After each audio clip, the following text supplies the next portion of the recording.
வணக்கம். நான் உங்கள் ஜெயா. இன்றைக்கி நம்ம இந்த வீடியோவில் அக்டோவியா பஸ் எழுதின தி ஸ்ட்ரீட் இந்த போயமுடைய சம்மரியை பார்க்கலாம் வாங்க.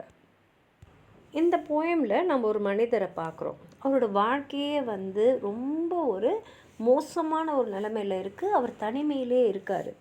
அவருக்கும் வாழ்க்கையோ இல்லை அவர் சுற்றி இருக்கிறதையோ நோக்கி எந்த வித ஒரு ஈடுபாடும் இல்லை, ஒரு இன்டிஃப்ரெண்ட்டாக இருக்கார். அதனாலேயே அவர் வேறு விதமாக தன்னை மாற்றிக்கிறதுக்கும் ஒரு சந்தர்ப்பம் இல்லாமலே வாழ்ந்துட்டுருக்காரு. ஒரு கோஸ்ட் மாதிரி தான் அவர் வாழ்கிறாரு. வாழ்க்கையோட அர்த்தம் என்னன்றதை தேடிக்கிட்டே இருக்கார். அவர் ஏன் இந்த மாதிரி ஒரு டிப்ரெஷனில் இருக்காருன்றது நமக்கும் தெரியல. இந்த ஸ்ட்ரீட் அதாவது டைட்டிலோட இந்த போயமோட டைட்டில் இது அவரோட வாழ்க்கையோட பாதையை சொல்லுது. அந்த வாழ்க்கை முழுக்க அவர் தனிமையில் தான் இருந்திருக்காரு. இந்த ஸ்ட்ரீட்டும் ஈட்டர்னல்ல முடிவே இல்லாமல் போயின்னு அமைதியான ஒரு பாதையாக இருக்குது.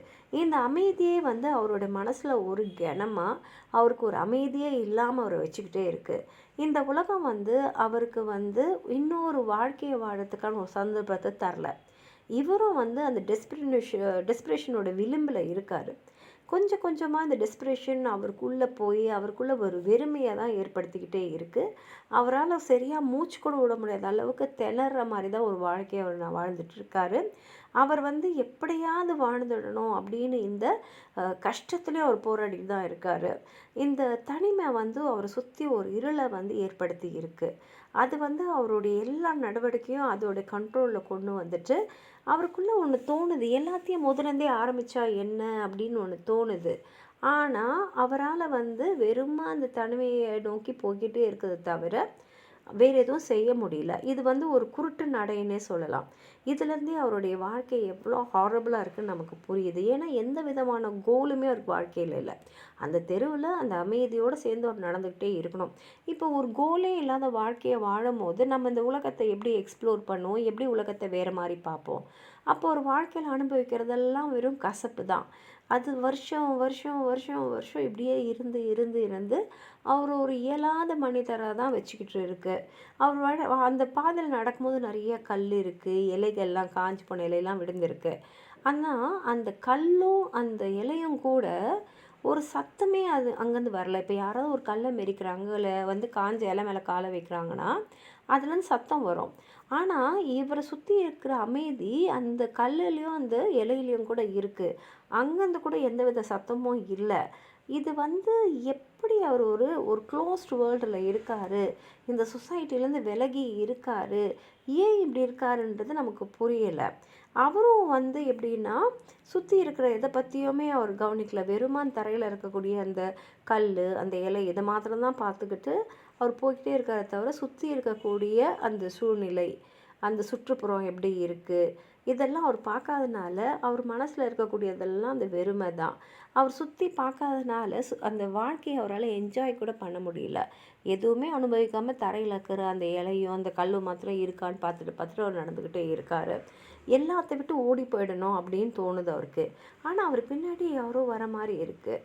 அது அவரோட நிழலாக கூட இருக்கலாம். ஏன்னா அவர் எங்கே போனாலும் அது பின்னாடியே வந்துட்டுருக்கு. ஆனால் அவர் திரும்பி பார்க்கும்போது அவர் கண்ணுக்கு ஒன்றுமே தெரியல. இப்போ இந்த தெரு ஒன்று அவரோட லைஃப்லேருந்து டெத்து வரைக்கும் வச்சுக்கலாம். அப்போது அந்த தனிமையில் யாருமே இல்லாமல் வெறுமையாக அவர் வாழும்போது அவரே ஒரு நோபடி ஆகிடுறாரு. அவர் மனசுக்குள்ளே என்ன தோணுதோ அதை மட்டும்தான் செய்கிறாரு. ஒரு அர்த்தமே இல்லாத தினசரி காரியங்களை மட்டும் அவர் முடிச்சுக்கிட்டு இருக்காரு. அதை அவர் அப்படியே ஏற்றுக்கிறாரு. இதுதான் நம்ம வாழ்க்கை, நம்ம இப்படி தான் இந்த உலகத்தில் வாழ போகிறோம் அப்படின்ட்டு அவர் ஏற்றுக்கிறாரு. அவர் வாழ்க்கையில் எதுவுமே இல்லை. இந்த காஞ்சி போன இலைங்க அப்பப்போ விழுந்து விழுந்து காணாமல் போகிற மாதிரி தான் அவர் வாழ்க்கை இருக்குது.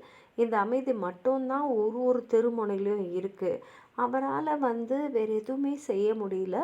இந்த வெறுமை அவரை தவறான பாதைக்கு தான் அழைச்சின்னு போகுது தவிர அவருக்கு எந்த வித நிம்மதியும் தரல.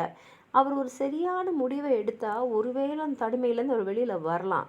ஆனால் அவரால் அந்த முக்கியமான ஒரு முடிவை எடுக்கவே முடியல. ஏன்னா அவர் எந்த ஒரு செயலுமே ஈடுபடல. அவருடைய வாழ்க்கை எப்படின்னா அப்படியே அவர் வச்சுன்னே இருக்கிறதுனால கொஞ்சம் கொஞ்சம் கொஞ்சமாக அவருடைய பர்சனாலிட்டி அப்படியே போய்க்கிட்டே இருக்கு அவரை விட்டு. இந்த சமுதாயமும் அவரை கவனிக்கவே இல்லை. அவரும் நிகழ்காலத்தை மாற்றுறதுக்கு எதையும் செய்யலை. அதனால் எப்போதும் இருக்கிற அந்த இருளும் அந்த கஷ்டமும் தான் அவரை சுற்றி எப்போதுமே இருக்குது. அவர் கண்ணுக்கு அதுலேருந்து வெளியில் வர்றதுக்கான கதவுகள் எதுவுமே தெரியல. அவர் தனியாக இருக்கார். அவர் கூட இருக்கிறது அந்த அமைதியும் அந்த அழிக்கக்கூடிய எண்ணங்களும் மட்டும்தான். அவருக்கு ஒரு புது வாழ்க்கையை ஆரம்பிக்கிறதுக்கான ஒரு பொட்டென்ஷியலே அவர்கிட்ட இல்லை. இப்போ புது முடிவுகள் அவர் வாழ்க்கையை மாற்றலாம். ஆனால் அவருக்கு திருப்பி எல்லாத்தையும் ஆரம்பிக்கக்கூடிய ஒரு தன்னம்பிக்கை இல்லை, ஒரு தைரியம் இல்லை. அவரோட மீனிங் இல்லாத ஒரு அர்த்தமே அந்த வாழ்க்கையில் ஒரு சில முடிவுகள் எடுக்கக்கூடிய அளவு கூட இல்லை. இந்த வாழ்க்கையை அப்படி குருட்டுத்தனமாக அந்த தனிமையிலே போக்கிட்டே இருக்கார். அந்த தெருவில் அப்படியே போக்கிட்டே இருக்கார். அவரோட வாழ்க்கையில் வெறுமா அந்த இருளும் எந்த வித செயலும் இல்லாமல் அவரோட டிக்னிட்டி கூட ஒரு நெகட்டிவ் இம்பேக்டோடு தான் அவர் வாழ்ந்துட்டுருக்காரு. அவர் இந்த மாதிரி ஒரு வாழ்க்கையே மாறவே மாட்டார். அப்படியே போயிட்டு இருந்தாருன்னா அவர் போகும்போது, அதாவது இறக்கும்போது அவருக்கு விடை கொடுக்கறதுக்கு கூட யாருமே இருக்க மாட்டாங்க. ஏன்னா அவரே ஒரு நோபடி ஆகிடுவார். யாரோ திரும்பி பார்க்கும்போது அவர் அங்கே இருக்கவே மாட்டார் அப்படின்னு சொல்லி தான் அந்த கவிதையை முடிச்சிருக்காரு. வாங்க கவிதையை படித்து பார்க்கலாம். Here is a long and silent street. I walk in blackness and I stumble and fall and rise and I walk blind, my feet trampling the silent stones on the dry leaves. Someone behind me also tramples stones, leaves. If I slow down, he slows. If I run, he runs. I turn, nobody. Everything dark and doorless, only my steps aware of me. I, turning and turning among these corners which lead forever to the street where nobody waits for, nobody follows me. Where I pursue a man who stumbles and rises and says when he sees me, nobody. அதாவது யாராவது என்னை பார்க்கணுன்னு திரும்பி பார்த்தா நானே நோபடியாக போயிருப்பேன். அந்த மாதிரி ஒரு வாழ்க்கையை தான் அந்த உலகத்தில் வாழ்ந்திருக்கேன்னு சொல்லி இந்த கவிதையை முடிச்சிருக்காரு.